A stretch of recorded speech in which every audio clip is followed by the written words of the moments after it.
Oke, shalom saudara. Silakan duduk. Dan senang ketemu dengan saudara lagi, dan pada hari ini tema yang diberikan kepada saya adalah Tuhan atas talenta.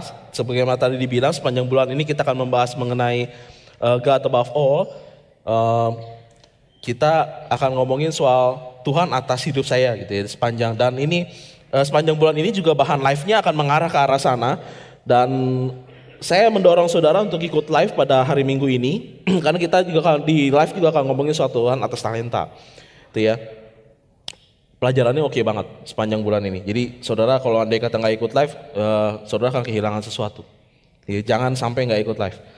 Ya, dan kita pada saat ini cuma akan bergerak sedikit berbeda dari arah bahan live saudara. Matius 25 ayat 14 sampai dengan ayat yang ke-30 itu adalah perumpamaan tentang talenta. Kita akan bahas mengenai ngomongin soal talenta berdasarkan ayat ini. Matius 25 ayat yang ke-14 sampai dengan ayat yang ke-30. Saudara catat aja. Saya nggak akan baca secara keseluruhan tentang ayat-ayat ini. Dia tapi saya akan baca ayat yang menjadi bahan pokok kita aja, yang jadi bahasan kita aja. Tapi saudara punya PR di rumah di Matius 25 ayat 14 sampai 30 bisa dibaca gitu ya. Jadi sampai bilang cuma sekolah doang ada PR, gereja juga ada PR. Nanti ketua live-nya bakal tanya, udah dibaca belum gitu. Nambahin kerjaan. Ya, ada beberapa pelajaran yang bisa kita ambil dari perumpamaan talenta itu. Ya, langsung aja kita mulai ya. Yang pertama, pelajaran yang pertama adalah semua yang saya punya adalah miliknya Tuhan. Saya ulang ya, semua yang saya punya adalah miliknya Tuhan. Matius 25 ayat yang ke-14 mengatakan begini, sebab hal kerajaan sorga sama seperti seorang yang mau bepergian ke luar negeri, yang memanggil hamba-hambanya dan mempercayakan hartanya kepada mereka. Yang dicetak merah itu adalah mempercayakan harta. Dengan demikian bisa dianggap begini, semua yang kita punya adalah kepercayaan dari Tuhan kepada kita untuk kita kelola, bukan milik kita. Saya ulang, semua yang kita punya adalah kepercayaan dari Tuhan kepada kita untuk kita kelola. Sebenarnya bukan milik kita. Kita cuma dipercayakan harta. Sesuatu yang Tuhan punya untuk kita kelola. Ini penting menjadi dasar kita karena seringkali kita menganggap apa yang kita punya ini adalah miliknya kita. Tuhan gak boleh pegang-pegang. Tuhan aja gak boleh pegang-pegang. Karena ini punya saya. Saya gunainnya suka-suka saya dong. Saya mau begini, saya mau begitu, terserah saya. Memang betul, tapi ingat, ini sebenarnya adalah kepunyaan Tuhan, bukan kepunyaan kita untuk kita kelola. Dan apa yang Dia berikan kepada kita itu pas sesuai dengan pertandingan kita. Ini kita udah ngomong ya 2 bulan yang lalu ya. Saya akan ngulang sedikit tentang masalah ini. Ibrani 13 ayat 20 sampai 21 mengatakan begini. Maka Allah damai sejahtera kiranya memperlengkapi kamu dengan segala yang baik.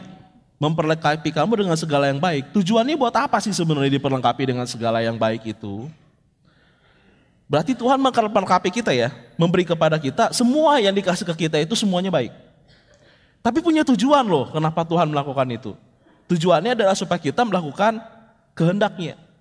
Dan mengerjakan di dalam kita apa yang berkenan kepadanya. Jadi ketika Tuhan memberikan kepada kita sesuatu, Dia akan memberikannya pas, tepat, supaya kita bisa melakukan kehendaknya. Kalau dalam bahasa 2 bulan yang lalu, bahasa yang dipakai adalah supaya kita bisa menang di pertandingannya kita. Dia. Ketika Tuhan memberikan kepada kita sesuatu, maka Dia akan memberikannya sesuai, cocok, supaya kita bisa menang di pertandingannya kita. Kalau andai kata saya pemain bulu tangkis, maka yang dikasih ke saya adalah raket dan kok. Lapangannya lapangan bulu tangkis. Pas, sesuai. Dan tiap-tiap orang itu diberikannya itu berbeda-beda. Unik bagi setiap orang. 1 Korintus 2 ayat yang ke-7 dan ayat yang ke-11 ngomongin kayak begini.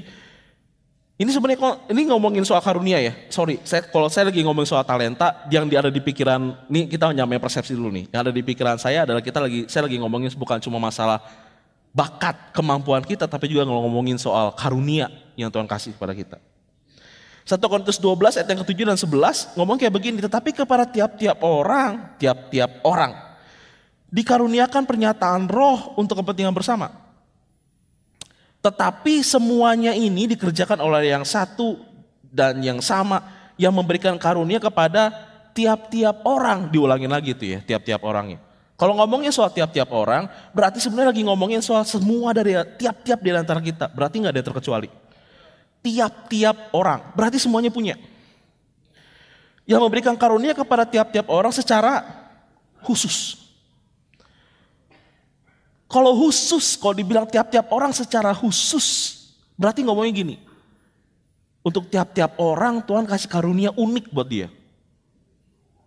Bukan buat yang lain karunianya. Tapi emang unik buat dia, khusus buat dia. Dibikinnya tuh karunianya itu yang diberikannya itu semua yang dikasih Tuhan kepada kita itu memang unik buat kita. Masing-masing beda-beda. Kenapa begitu? Karena memang pertandingannya beda-beda. Kita semua punya posisi yang unik. Kita semua punya pertandingan yang unik. Kita semua punya, ya memang gak ada yang kayak kita sih di dunia ini. Posisinya. Ambil contoh saya misalnya. Saya anak dari mama dan papa. Itu sih semua juga kayak gitu, ya gak ya? Ada yang dari papa dan papa? Maksud saya mama dan papa saya gitu kan. Saya anak dari Pak Simon dan Bu Simon. Dengan mengkotakkan begini aja, untuk posisi, kita lagi mau posisi ini ya. Dengan mengkotakkan begini aja, saya udah menyingkirkan 7 miliar lebih orang di muka bumi ini. Sekarang tinggal 3, yang posisinya mirip kayak saya, yang anaknya Pak Simon dan Bu Simon. Saya 3 bersaudara soalnya. Itu satu posisi tuh ya, saya tambahin lagi dengan posisi yang kedua, saya ada di GC Bethlehem. Adik dan kakak saya nggak ada di GC Bethlehem. Ini dengan begini aja, baru 2 loh. Saya gabungin posisi. Saya udah unik. Nggak ada yang kayak saya. Anaknya Pak Simon dan Bu Simon, dan di GC Bethlehem. Itu cuma saya seorang. Kalau andai kata Tuhan mau memberikan, kalau Tuhan ingin memakai saya untuk memberkati keluarga saya dan memberkati GC Bethlehem, dengan keunikan saya, maka dia akan kasih saya karunia benar-benar unik. Karena di keluarga saya punya andil untuk memberkati keluarga saya punya posisi itu di keluarga saya. Karunia saya berfungsi di tengah-tengah keluarga saya. Dan di GC Bethlehem saya juga punya karunia tuh, yang unik untuk memberkati jemaat di sini.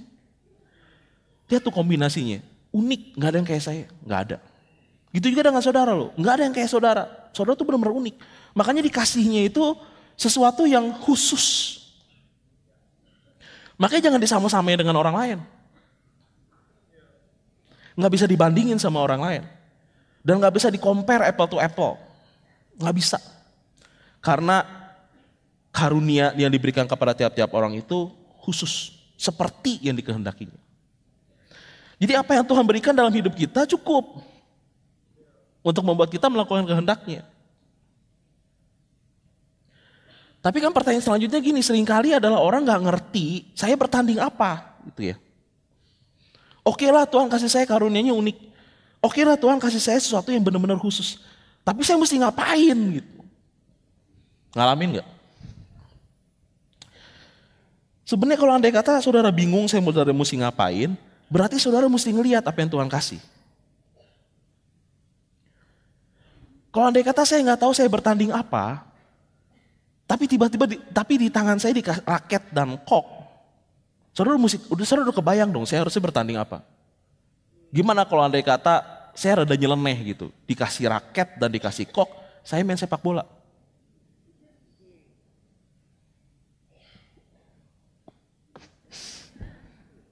Gimana kalau saya nyeleneh? Ini bukan pertandingannya saya kok. Karena saya diperlengkapinya bukan buat itu. Gimana kalau andai kata saya dikasih raket tapi saya main kasti? Gimana kalau andai kata saya dikasih raket saya main tinju, gebuk-gebukan? Ini bukannya pertandingannya saya. Jadi kalau andai kata saudara mau tahu pertandingannya saudara mesti tanya di dalam hati. Yang Tuhan kasih ke saya apa ya? Kemampuan apa yang Tuhan kasih? Karunia apa yang Tuhan kasih? Bakat apa yang Tuhan kasih? Kebisaan apa yang Tuhan kasih? Apa yang Tuhan kasih? Ini muncul masalah baru. Masalah barunya adalah saya nggak ngerasa punya apa-apa. Saya pernah ketemu dengan satu orang yang nanya, karunia kamu apa? Apa ya? Kayaknya rata semua, dia bilang gitu. Nggak ada yang menonjol. Ini seringkali kita punya pemikiran juga sama, kita jadi bingung gitu. Karena ngerasa bahwa saya nggak punya apa-apa. Sebenarnya bukan yang nggak punya apa-apa. Kalau andai kata kita bilang kepada Tuhan, Tuhan saya nggak punya apa-apa. Itu sih sebenarnya ya. Saudara walaupun nggak sadar sih kebanyakan orang ngomong kayak begini. Tapi kalau andai kata ngomong seperti ini ke Tuhan, itu sama aja kayak bilang sama Tuhan, Tuhan kayaknya salah nyiptain saya. Karena Tuhan gak memberkati saya apa-apa. Terus saya mau bertanding apa? Jangan-jangan saya purposeless, gak punya tujuan. Itu kan sama aja ngomong sama Tuhan begitu. Sebenarnya bukan yang gak punya apa-apa. Cuma yang jadi masalah adalah seringkali apa yang kita punya kita gak lihat. Entah karena kita gak tahu, satu. Yang kedua karena kita anggapnya kecil. Kebanyakan nonton film superhero. Kalau superhero kan keren tuh bakatnya, ya enggak ya? Superman bisa terbang. Kalau gue bisa terbang mah itu baru tuh. Keren banget tuh. Tapi kalau cuma bisa nyanyi, ya banyak yang bisa. Nggak dihitung nyanyinya. Kalau kayak Spider-Man kan bisa ngeluarin jaring laba-laba tuh. Tut gitu ya. Kalau punya kayak begitu sih baru tuh keren banget. Ini kebanyakan nonton. Padahal sebenarnya kita punya, cuma kita anggap kecil. Kita anggap itu gak bernilai dan kita anggap itu gak berharga. Padahal punya. Kemarin lagi di ICL, Joni Herjawan bagus banget.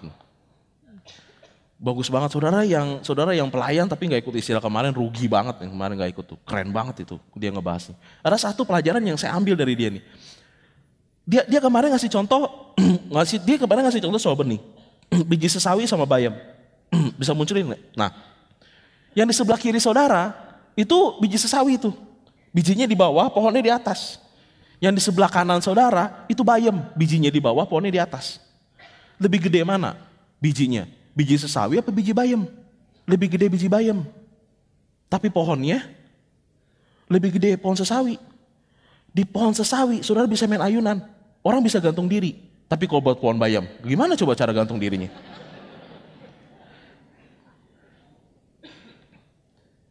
Benih, ukuran pohon sama ukuran benih itu bisa berbanding terbalik. Nggak ada hubungannya. Ketika kita ngomong itu mah kecil, nggak ada harganya, jangan salah, apa yang kita punya itu benih. Dan kalau andai kita pakai, jangan salah loh. Benih yang kecil bisa jadi gedenya minta ampun. Tapi mesti dikembangkan. Nggak ada hubungannya soalnya benih yang kecil dengan pohon yang gede. Bisa jadi gede loh apa yang saudara punya. Cuma kita seringkali nganggap, ini apa ya? Cuma begini doang gitu. Masa sih bisa jadi yang gede? Nih ngomong-ngomong soal begini, saya jadi ingat Jason. Saudara ingat Jason? Saudara tahu Jason penyanyi rohani nggak? Kayaknya yang tahu cuma saya doang berarti ya. Kesian banget saya ya. Saya pernah satu kantor sama si Jason, si penyanyi rohani itu. Tahun 2000-an saya pernah kira-kira 4 bulan saya jadi partner kerja, rekan kerja bareng-bareng sama dia, sama si Jason. Dulu namanya bukan Jason, Akun. Jadi makanya pas muncul dia gitu ya, Jason, ini anak nama Jason tuh mungut dari mana gitu. Saya panggil dia Akun, si Akun. Waktu dulu, tahun 2000, lagi saya masih kerja bareng sama dia. Dia tuh memang udah suka nyanyi. Jadi kalau andai kata lagi datang ke kantor gitu ya. Di kantor kita tuh ada keyboard. Dia duduk gitu ya, dia nyanyi gitu. Emang suaranya bagus. Dan waktu itu dia udah mulai coba-coba nyiptain lagu. Itu lagi tahun 2000. Dia mulai nyiptain lagu, dia nyanyi tuh. Kalau dia lagi suntuk gitu ya, kalau lagi gimana gitu, lagi berantem sama bos gitu misalnya. Dia nyanyi dia. Dia nyanyi gitu di kantor gitu. Itu masih benih kecil. Masih benih kecil tuh. Gimana kalau andai kata pada waktu itu nyanyi, terus dia ngomong kayak begini. Semua orang juga bisa nyanyi. Semua orang juga banyak yang bisa main keyboard. Terus apa hebatnya saya? Gimana kalau pada saat itu dia ngomong kayak gitu? Dia gak akan jadi seperti Jason yang dikenal sekarang. Tapi dia tuh mengembangkan dirinya loh. Dia gak bilang begini, pada waktu dia nyiptain lagu dia ngomong kayak gini. Lagu ciptaan saya jelek kayaknya. Lagu ciptaan saya, gak ada artinya buat diri saya sendiri aja. Karena saya ini adalah makhluk yang paling malang di dunia. Dia gak ngomong kayak gitu. Kecil, tapi kalau dikembangkan bisa jadi gede. Dan yang unik lagi memang dia jago masak. Dia jago masak dan dia lagi PDKT sama cewek pada waktu di kantor kita. Waktu sekantor. Jadi kalau andai kata datang ke rumah perempuannya yang nih hebatnya nih, saudaranya belum punya pacar mesti coba tiru trik ini. Dia kalau lagi datang ke rumahnya, yang pertama kali diajakin ngobrol mamahnya. Karena bisa masak. Tante, udah bisa nyobain kuitiau buatan saya bu? Udah rasain kuitiau buatan saya nggak? Enak lu tante lu. Nggak kalah dah sama kuitiau Pecenongan. Tuh dia omongan dia ke saya juga kayak gitu soalnya. Tapi saya cobain asin amat sih kuitiau lo. Saya tuh tester sebelum ke calon mertua. Saya testernya saya. Kasinan nih gitu, lu bikinnya kasinan lo. Lu kan makannya nggak pakai nasi gitu kalau dia sama saya. Lu makanya mesti kalau kuitiau buatan gua tuh khusus dibuat dengan nasi, jago ngeles. Tapi dia PDKT ke mertuanya gitu tuh, calon waktu itu. Dia bawain kuitiau ngajakin, tapi itu jadi senjata makan Tuhan ya enggak? Karena kalau lagi dateng ngapel, yang ngajakin ngomong dia mamahnya. Karena suka sama si Akun nih, sama si Jason. Tapi lihat tuh ya, dia punya kemampuan yang dipergunakan. Gitu juga dengan kita loh sebenarnya. Kita tuh sebenarnya punya kemampuan yang bisa kita gunakan di tempatnya kita. Saya jago masak, banyak yang jago masak. Kalau tadi kayak model si Jason gitu ya. Iya sih, banyak yang jago masak. Tapi yang di posisi saudara cuma saudara. Jadi jadi berkatilah orang lain dengan masakan saudara di lingkungan saudara. Bukan di lingkungan mana-mana. Kalau dia kata saudara di GC Bethlehem, saudara bisa masakin saya berarti. Tuh ya, dari tadi pikirannya makanan. Ya. Pakai kemampuan saudara untuk menang di pertempurannya saudara. Dan Tuhan taruh itu. Itu yang pertama. Yang kedua, iri hati membuat talenta kita gak bertumbuh. Matius 25 ayat 24 sampai 25 ngomong kayak begini. Kini datanglah juga hamba yang menerima satu talenta itu dan berkata, Tuhan, aku tahu bahwa Tuhan adalah manusia yang kejam. Yang menuai di tempat di mana Tuhan tidak menabur. Dan yang memungut dari tempat di mana Tuhan tidak menanam. Pertanyaannya gini. Dari mana dia tahu Tuhan itu Tuhan yang kejam? Memang kisahnya kita nggak panjang sih kita tentang perumpamaan yang ini. Tapi kita bisa mengira-ngira kenapa dia ngomong bahwa Tuhan itu kejam.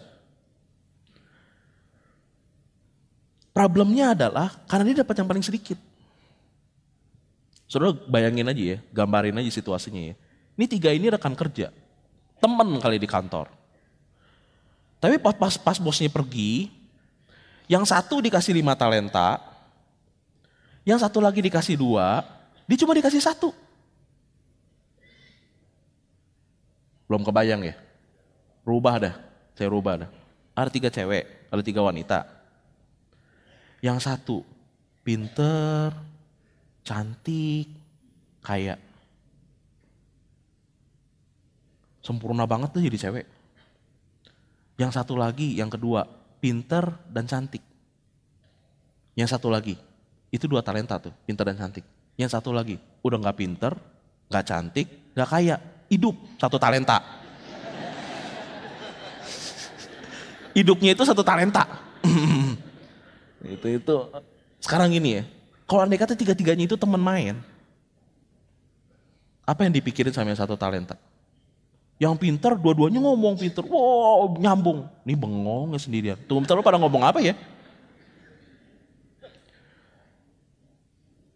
Yang cantik dua-duanya udah punya pacar. Ini mah, jangan kata datang dia ngejar aja kagak ada yang mau. Apa yang dibikin sama 1 talenta? Tuhan begitu amat ya. Kenapa Tuhan kasih si ini, kenapa Tuhan kasih ini, kenapa Tuhan kasih saya.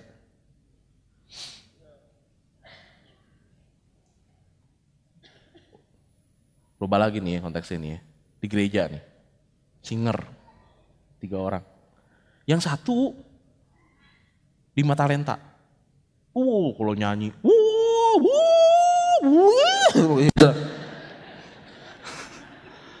Sorry ketepok gini. Keren banget deh. Mau lagunya berubah-berubah modelnya gitu ya. Mau nge-jazz oke, dangdut oke. Gitu ya. Mau pop oke, seriosa juga oke, gambang kromong oke. 5 talenta. Yang satu lagi 2 talenta. 2 talenta oke bisa pecah suara. Suaranya lumayan bagus tuh. 2 talenta. Tapi yang lagi 1. Audisi aja hampir kagak lolos. Audisi. Pas-pasan suaranya. Terus mereka gaul bareng-bareng. Apa yang dipikirin sama 1 talenta? Ketika ngedengerin yang 5 talenta nyanyi. Wih gila keren banget ya. Apa yang dipikirin? Yang jadi problem adalah begini. Ketika kita seringkali di kehidupan kita sehari-hari kita tuh kayak gitu modelnya. Kita ngelihat ada orang-orang di pergaulan kita ngelihat ada orang-orang yang tanda kutip kayaknya lebih beruntung dari kita. Lalu kita bertanya kepada Tuhan, Tuhan kenapa saya gak kayak dia ya? Kenapa Tuhan gak kasih saya seperti si A ya? Kenapa Tuhan gak kasih saya seperti si B ya? Kenapa? Kok kayaknya Tuhan gak adil ya? Sebetulnya kita iri hati sama orang lain. Dan kalau didalemin, iri hati itu sebenarnya masalah kepercayaan. Iri hati itu adalah masalah kepercayaan. Kita percaya nggak bahwa Tuhan itu lagi memberikan yang terbaik dalam hidup kita? Di pertandingan kita pada saat ini. Percaya nggak bahwa Tuhan itu sedang memberikan yang luar biasa dalam kehidupan kita? Tapi kita tutup mata karena gini. Pandangan kita sama pandangan Tuhan tuh seringkali berbeda. Ketika Tuhan melihat sesuatu dengan kita melihat sesuatu itu beda banget. Kita tuh seringkali menganggap bahwa uang, jabatan itu sesuatu yang penting. Penting banget. Kenapa? Karena kan gini, di omongan kita sehari-hari juga sering begitu kan. Misalnya ibu-ibu nih, ibu-ibu ngomong, lu tahu anaknya si B nggak? Sekarang tuh anaknya, udah punya jabatan lu. Rumahnya udah bagus lu punya mobil, tuh mah uangnya udah banyak, udah jadi orang dia.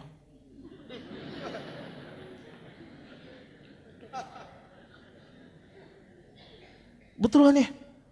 Coba lihat standar sukses. Standar suksesnya kita itu ngomonginnya soal gak jauh-jauh dari duit.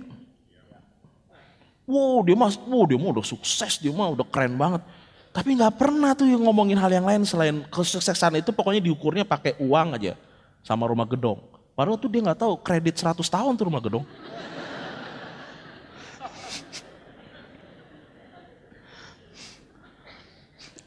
Tapi itu jadi standarnya kita, itu jadi penilaiannya kita gitu. Masalah kayak gitu. Tapi Tuhan mandangnya beda. Tuhan mandang kesuksesan gak kayak kita mandang kesuksesan, dan Tuhan mandang uang gak kayak kita mandang duit. Kalau Tuhan memandang saya, maka Tuhan memandang apa yang efektif ya buat dia ya, supaya Daniel Yosafat ini bisa melakukan kehendak saya dengan sempurna. Dan bisa jadi di pandangannya dia, saya nggak butuh duit untuk bisa melakukan itu. Bukan uang yang utama, sesuatu hal yang lain. Ya iyalah ya, saya nggak butuh duit, emang banyak uang di bank. Canda. Dia kan kasih saya sesuatu hal yang lain, sesuatu hal yang betul-betul membuat saya efektif dalam pertandingan saya. Dan itu bukan uang. Dan itu bisa jadi bukan jabatan. Ketika dia melihat kehidupan saudara, dia akan melihatnya juga hal yang sama. Ketika dia memberikan kepada saudara sesuatu, cukup pas untuk saudara melakukan kehendaknya. Itu yang terbaik. Tapi kita seringkali nganggap bahwa itu bukan yang terbaik, karena patokan kita duit. Padahal kata Tuhan, kamu yang utama yang kamu butuhkan itu bukan uang. Ketahuilah bahwa harga hidup kita tidak ditentukan oleh apa yang kita punya. Nilai kita bukan ditentukan oleh berapa banyak aset yang kita punya, bukan.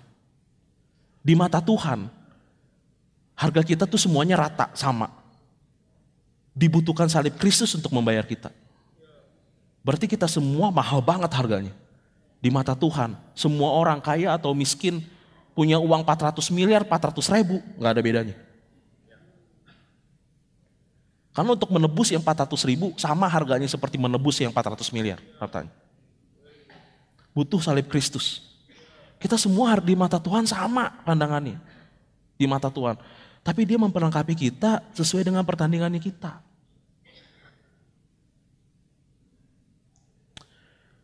Jadi resep untuk iri hati apa dong? Gimana dong caranya saya mengatasi resep iri hati? Pengkhotbah 6 ayat 9 ngomongin kayak begini. Semua itu sia-sia seperti usaha mengejar angin. Lebih baik kita puas dengan apa yang ada pada kita daripada selalu menginginkan lebih banyak lagi. Sebenarnya resep untuk iri hati adalah belajar untuk mencukupkan diri. Puas dengan apa yang ada pada kita. Loh, apakah kalau gitu saya nggak boleh punya keinginan? Saya nggak boleh maju. Saya nggak boleh punya mimpi untuk menginginkan sesuatu. Alkitab nggak ngomong saudara nggak boleh mengingini sesuatu. Justru di Filipi 4 ayat yang ke-6 ngomongnya kayak gini. Janganlah hendaknya kamu khawatir tentang apapun juga, tetapi nyatakanlah dalam segala hal keinginanmu. Berarti boleh dong punya keinginan? Boleh, karena kan ditulisnya begitu. Nyatakanlah dalam segala hal keinginanmu kepada Allah dalam doa dan permohonan. Tetapi ada tambahan di belakangnya. Dengan ucapan syukur. Bedanya gimana sebenarnya dengan yang tidak mengucap syukur? Gini bedanya. Untuk ini saya butuh tangga nih. Ini makanya tangannya ada.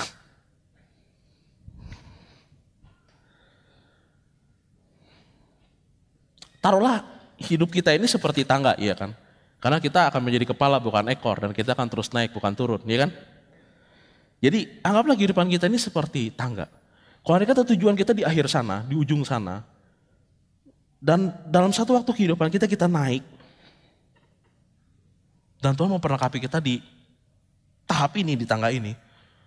Kita ngomong gini, taruhlah saya diperlengkapi dengan ini. Kan saya tadi pemain bulu tangkis ya kan. Tuhan, terima kasih banget atas apa yang saya punya. Dan ini cukup untuk level saya pada saat ini. Tuhan memberikan kepada saya yang terbaik untuk level saya pada saat ini. Saya tahu Tuhan akan memberikan kepada saya yang lebih luar biasa lagi. Tetapi pada saat ini, dengan apa yang Tuhan beri, saya bersyukur. Ini udah luar biasa loh Tuhan. Naik lagi. Saudara kelihatannya khawatir banget saya naik tangga ya.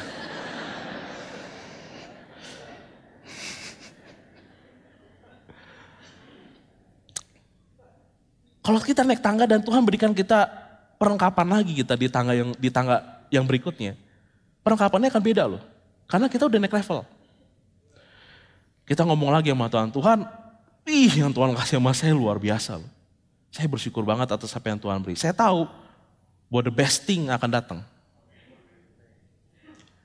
Tapi untuk saat ini, apa yang saya punya ini amazing. Cukup. Saya bersyukur untuk itu. Saya bersyukur untuk itu. Nih, bedain nama yang ini. Pas sampai di tangga ini, Tuhan kasih beginian. Tuhan ini apaan ya? Yang saya mau tuh yang bukan yang ini. Kok Tuhan ngasihnya model kayak begini? Kan yang itu tuh. Ini masa masih di sini saya? Pas lagi naik level lagi, Tuhan kasih yang beda lagi. Ya Tuhan, masa masih beginian? Kan itu tuh yang saya mau tuh. Nah bedanya enggak? Punya keinginan oke. Tapi kita juga mesti mengucap syukur. Karena Tuhan memberikan kepada kita yang terbaik untuk saat kita pada saat ini.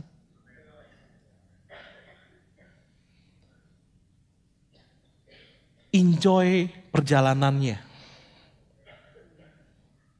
Kalau lagi jalan-jalan nih ya. Saudara, kalau lagi jalan-jalan saya lebih senang ngelihat pemandangan daripada ditutup jendelanya. Karena saya mau enjoy the view.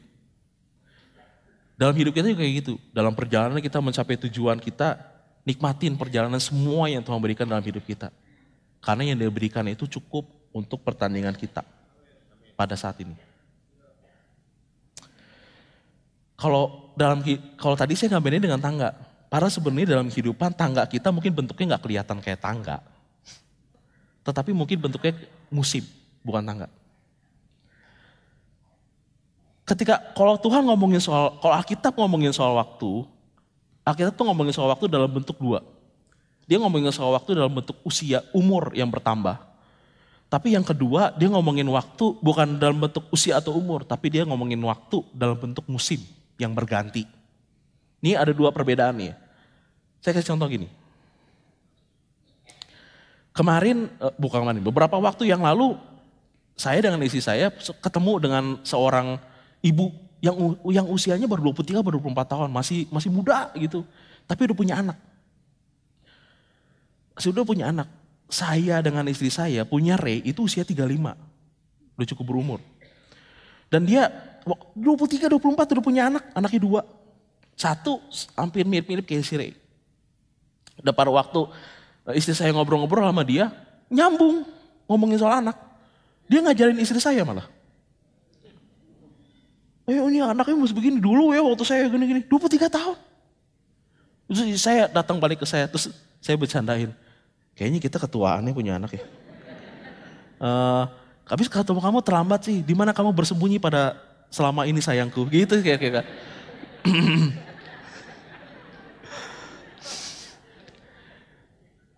Tapi saya nggak ngomong begini loh sama mereka loh.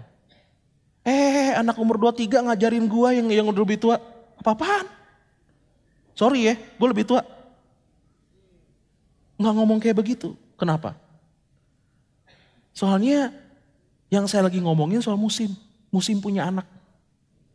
Anak yang umurnya setahun dan dia udah ngelewatin. Dia lebih berpengalaman dari saya kalau dihitung soal musim. Nggak ada hubungannya sama usia. Tapi ngomonginnya soal musim. Musim yang terus berganti. Demikian juga ketika Tuhan melihat kita juga gini. Ketika Tuhan melihat kita, kehidupan kita juga akan berpindah dari musim ke musim. Musim ini, geser lagi musim ini, geser lagi musim ini. Yang nambah bukan cuma ngomongin soal umur nambah, tapi musim juga berganti. Dan tahukah saudara bahwa ketika musim berganti, Tuhan juga bisa ganti berkatnya apa yang Tuhan berikan kepada kita. Supaya kita bisa menang di pertandingan itu, gitu kan? Tadi kan ngomonginnya gitu kan? Supaya kita bisa menang di musimnya itu. Jadi karunia yang Tuhan kasih juga bisa ganti, bisa beda. Supaya kita bisa berhasil di musim itu. Jadi perhatikan baik-baik. Ketika kita berganti musim, lihat tuh, berkatnya bakal beda. Kalau andai kata kayak orang-orang dulu mah ngomong, lo punya anak satu mah nanti ada berkatnya sendiri. Itu bahasa emak-emak. Tapi sebenarnya bahasa firman Tuhan ini adalah ketika kita berganti musim, berkatnya beda. Karunia yang Tuhan kasih beda. Tuhan memperlengkapi kita dengan cara yang berbeda. Dengan perlengkapan yang berbeda. Untuk menang di pertandingan kita. Tapi apa yang Dia berikan kepada kita selalu cukup. Selalu cukup. Yang ketiga. Saudara sejauh ini masih bisa ngikutin ya? Bisa ngikutin ya? Yang ketiga, kekhawatiran melumpuhkan talentanya kita. Matius 25 ayat yang ke-25 ngomongnya kayak begini. Karena itu aku takut dan pergi menyembunyikan talenta Tuhan itu di dalam tanah. Ini terimalah kepunyaan Tuhan. Alasan kenapa hamba itu tidak menggunakan talentanya adalah karena dia takut. Sebenarnya bahasa yang dipakai oleh hamba itu takut, tapi sebetulnya dia khawatir. Kenapa khawatir? Yang ada di pikiran dia, hambanya, tuannya itu gak adil dan kejam. Kalau andai kata saya menggunakan talenta saya, lalu gak menghasilkan atau rugi, itu mah, yang dua itu mah favoritnya si bos.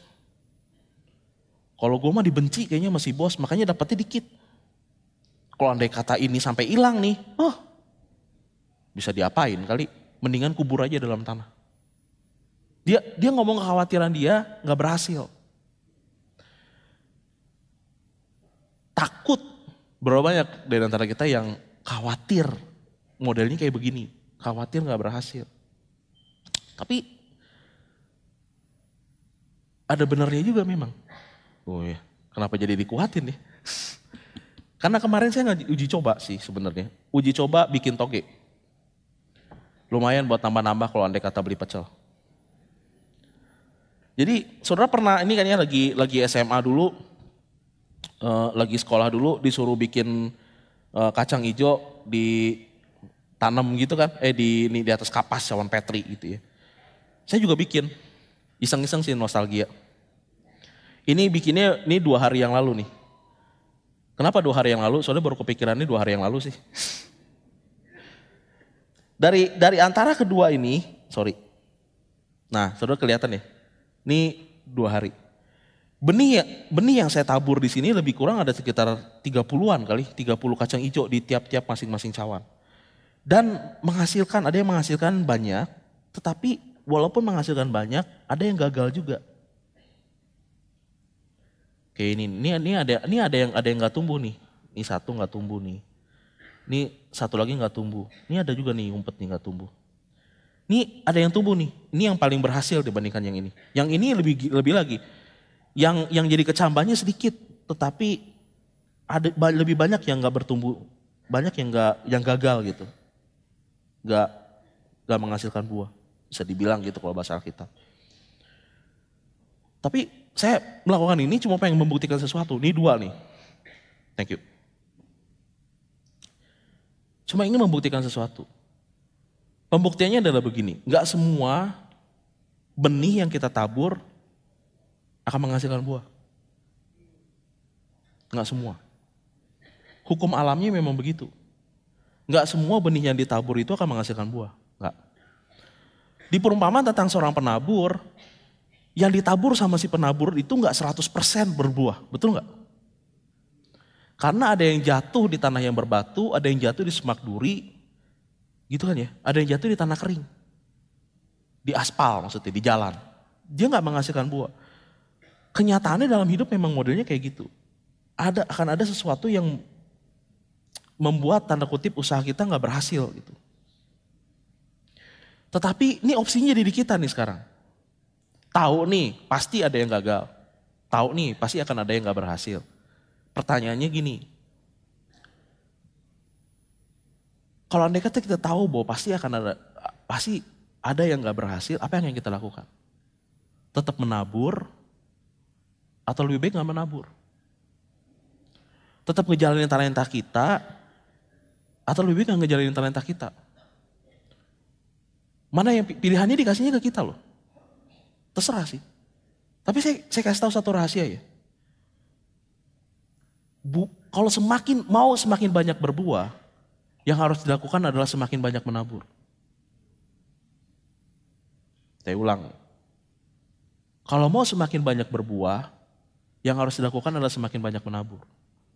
Kalau kita nggak menabur, memang nggak ada resiko gagal sih, tapi juga nggak ada resiko berhasil, nggak ada keberhasilan. Sudah nggak nangkap kayaknya.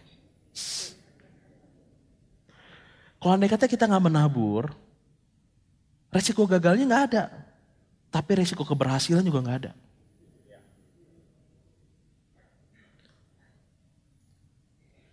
Kalau kita menabur, ada yang gagal, betul.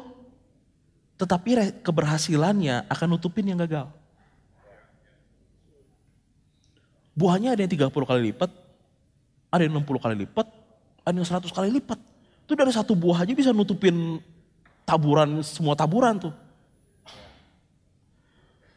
Rubah konsep pola pikirnya. Jangan pikirkan nanti saya gagal. Coba pikiran deh. Kalau satu benih bisa berhasil, berapa banyak tuh buah yang bisa dihasil. Kenyataannya adalah Iman itu juga resiko, ngomongin soal resiko. Kita tidak dapat menyenangkan Tuhan dengan cara bermain aman. Kita harus ngambil resiko. Keberhasilan itu emang harus ngambil resiko. Pertanyaannya gini, loh memang apa benar menyenangkan Tuhan itu harus ngambil resiko? Iya loh. Kenapa? Karena saudara datang ke sini aja beresiko. Saudara datang ke gereja beresiko.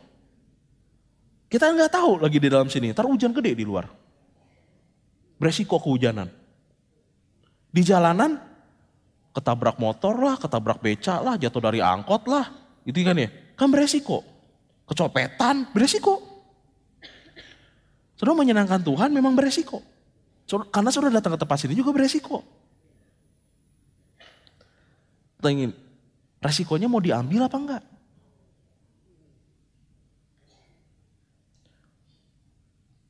Ini baru ngomongin hal yang simpel nih ya.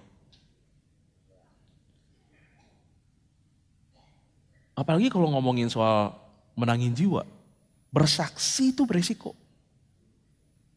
Waktu itu kan saya pernah share banget sama saudara. Saya ngomong Tuhan Yesus sama calon mertua saya. Gila begini. Saya beresiko tuh. Kehilangan yang jadi istri saya sekarang. Gimana kok tiba-tiba marah?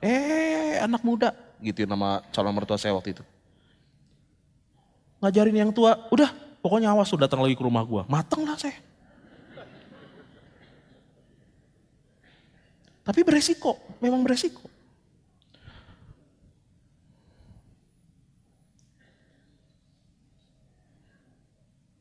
Tapi kekhawatiran akan melumpuhkan talenta kita. Kalau andai kata kita khawatir, kita akan menyembunyikan talenta kita. Tapi kalau andai kata kita punya iman bahwa Tuhan akan memberikan yang terbaik dalam kehidupan saya, kita akan menggunakan semua yang kita punya. Resiko itu mesti diambil. Yang berikutnya, terakhir, saya tinggal 7 menit. Kita harus menggunakan talenta kita dengan setia. Matius 25 ayat 21-23 ngomong kayak gini. Maka kata tuannya itu kepadanya, baik sekali perbuatanmu itu, hai hambaku yang baik dan setia. Engkau telah setia dalam perkara kecil, aku akan memberikan kepadamu tanggung jawab perkara yang besar. Masuklah dan turut dalam kebahagiaan Tuhanmu. Itu yang digarisbawahi itu baik dan setia. Engkau telah setia. Diulangin lagi di bawahnya kepada hamba yang punya 2 talenta. Ada kata-kata yang diulang di sini yaitu baik dan setia. Baik dan setia, telah setia, telah setia. Ini unik loh. Kenapa begitu? Karena ungkapan dari tuannya kepada hambanya adalah tuannya pada waktu muji hambanya sama sekali nggak ngungkit labanya. 5 talentanya sama sekali nggak diungkit. Keuntungan 5 talenta sama sekali nggak diungkit. Keuntungan 2 talenta sama sekali nggak diungkit. Yang diungkit sama dia adalah kalau kamu bisa menghasilkan berarti ini, engkau baik dan setia. Itu yang diungkit sama dia. Baik dan setia, setia. Setia itu sebenarnya kata aslinya itu sebenarnya dapat dipercaya. Oleh karena itu yang menjadi parameter buat bosnya sebenarnya bukannya hasil. Yang menjadi parameter dari bosnya sebenarnya adalah kamu baik dan setia enggak? Kamu ngejalanin ini dengan baik dan setia apa enggak? Tuhan melihat hasil. Tuhan melihat hasil itu ngelihat. Tetapi lebih dari ngelihat hasil, Tuhan sebenarnya ngelihat kesetiaan kita. Seberapa besar kita bisa dipercaya. Kalau andai kata kita mentingin hasil, hasilnya bisa jadi kayak begini. Dari mentingin hasil daripada kesetiaan, hasilnya bisa kayak gini. Matius 7, 21-23 ngomong kayak gini. Bukan setiap orang yang berseru kepadaku Tuhan, Tuhan akan masuk ke dalam kerajaan sorga. Melainkan dia melakukan kehendak Bapa-Ku yang di sorga. Pada hari terakhir banyak orang akan berseru kepadaku Tuhan, Tuhan. Bukankah kami bernubuat demi namamu? Lihat tuh, menghasilkan gak? Menghasilkan. Keren gak? Keren. Bukan kami berbuat dan mengusir setan demi namamu juga.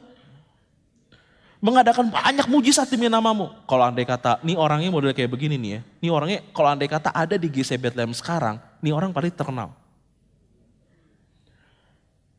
Bisa bernubuat itu kan gak semua orang bisa bernubuat. Keren pasti ini orang. Bisa mengusir setan, laku nih, Ghostbuster. Bisa ngadain mujizat juga.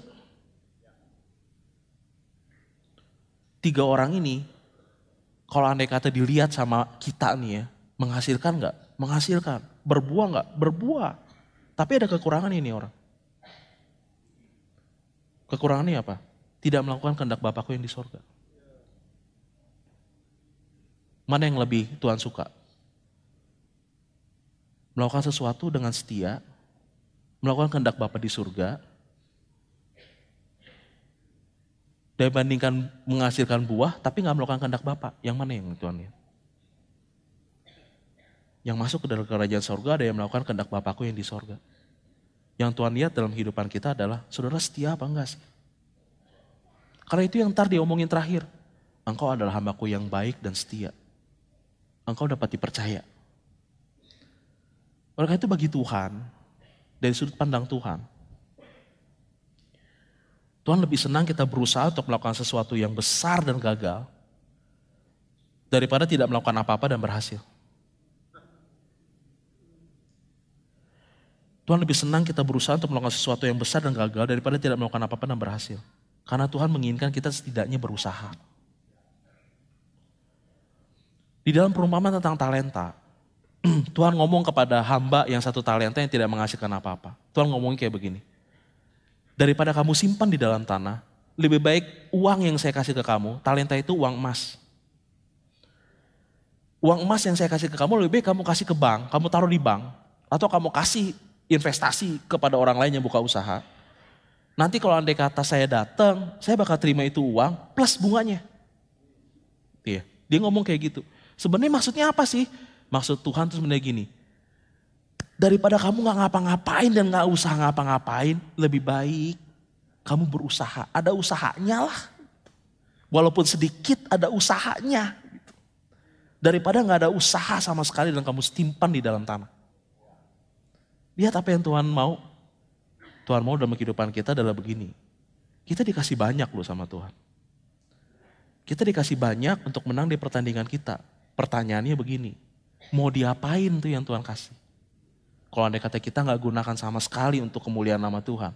Untuk memberkati kehidupan orang lain. Jangan-jangan kita kubur di dalam tanah. Dan kalau andai kata kubur di dalam tanah. Pertanggungjawaban kepada Tuhan nanti. Tuhan akan ngomong kayak gini. Kamu itu hamba yang jahat. Dan kamu itu hamba yang malas. Kejahatan bukan berarti, kejahatan nih bukan berarti kita nyolong, bukan berarti kita ngebunuh loh. Tapi kejahatan di mata Tuhan adalah ketika kita tidak menggunakan talenta apa yang Tuhan kasih dalam kehidupan kita, itu jahat. Oleh karena itu, gunakan apa yang Tuhan taruh dalam kehidupan kita untuk menjadi berkat buat orang lain. Ya, baik. Saya undang saudara bagi berdiri.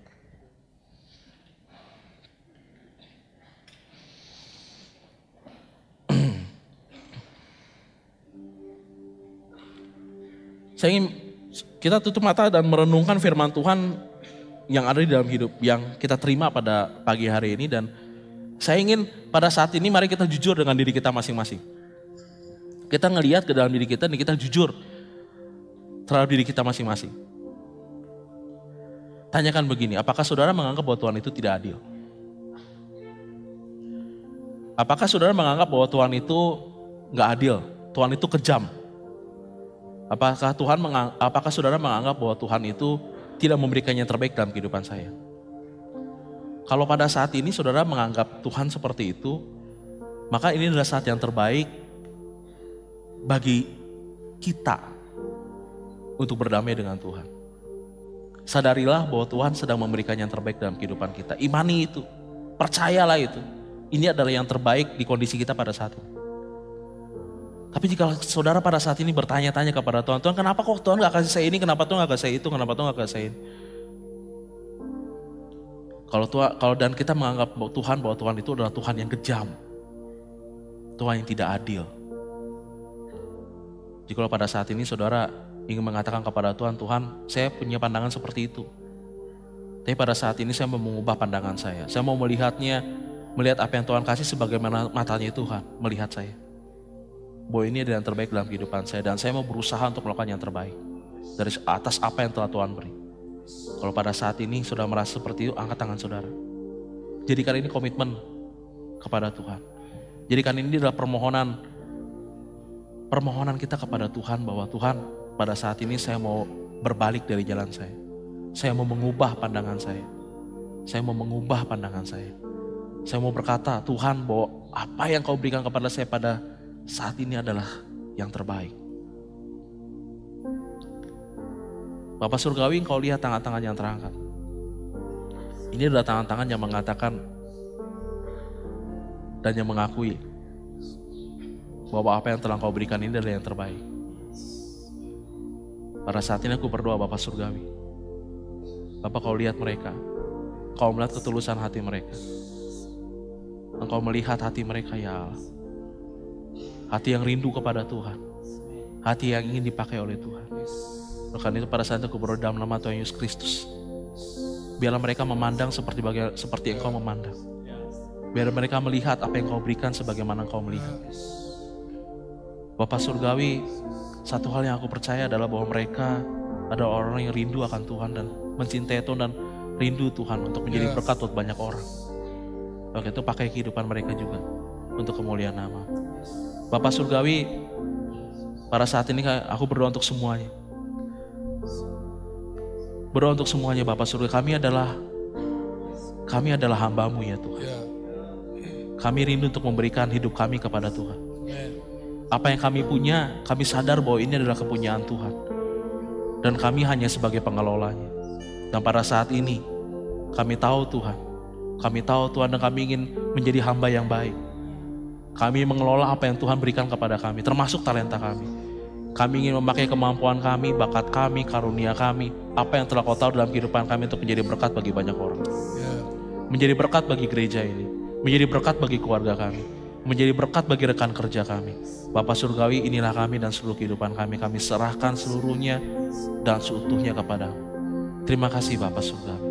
Terima kasih Tuhan.